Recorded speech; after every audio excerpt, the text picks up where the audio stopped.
అధ్యక్ష, రాష్ట్రంలో ప్రభుత్వం తరఫున కూడా చాలా ఐటీఐలు పాలిటెక్నిక్ కళాశాలలు ఉన్నాయి అధ్యక్ష.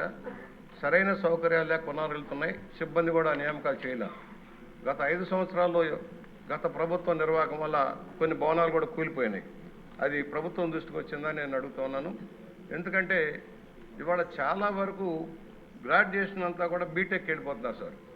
మామూలుగా ఐటీఐ కానీ లేకపోతే పాలిటెక్నిక్ వెళ్ళే బదులు కళాశాలలు పెరగడంలో, ఇంజనీరింగ్ కళాశాలలు భారీగా పెరగడంలో ప్రతివాడు ఇంజనీరింగ్కి వెళ్ళి ఖాళీ అయిపోతున్నారు. బీటెక్ చదివిన వాళ్ళు కూడా ఉద్యోగాలు లేవని మళ్ళీ కానిస్టేబుల్ పోస్టుకో లేకపోతే అటెండర్ పోస్టుకో వచ్చే పరిస్థితి వస్తూ ఉంది. టెక్నికల్ ఎడ్యుకేషన్ నేర్చుకొని ఉద్యోగాలు పొందేదానికంటే స్కిల్ డెవలప్మెంట్ లేకుండా పోతుంది. మా దగ్గర ఒక పాలిటెక్నిక్ కళాశాల ఉంది అధ్యక్ష, రామారావు గారు ప్రారంభించిన కళాశాల. ఈ రోజు కూడా దానికి సరైన భవనాలు లేకపోయినాయి. మన ప్రభుత్వంలో మొదలుపెట్టిన భవనాల మధ్యలో ఆపేశారు. ఒక ఐటీ అయితే మహిళా ఐటీ కూలిపోతూ ఉంది. ఇవన్నీ కూడా ప్రభుత్వం దృష్టిలోకి తీసుకొని ప్రభుత్వం తరఫున ఉన్న కళాశాలల్ని, పాలిటెక్నిక్ కళాశాలని, ఐటీఐని పునరుద్ధరిస్తారా? వాటన్నిటికీ సరైన సౌకర్యాలు కల్పించడానికి ఎలాంటి ప్రణాళిక చేస్తారు? అలాగే ఉపాధ్యాయుల నియామకం, లెక్చరర్స్ల నియామకం ఎలా చేస్తారు? అలా మా దగ్గర న్యాక్ ఉండేది సార్.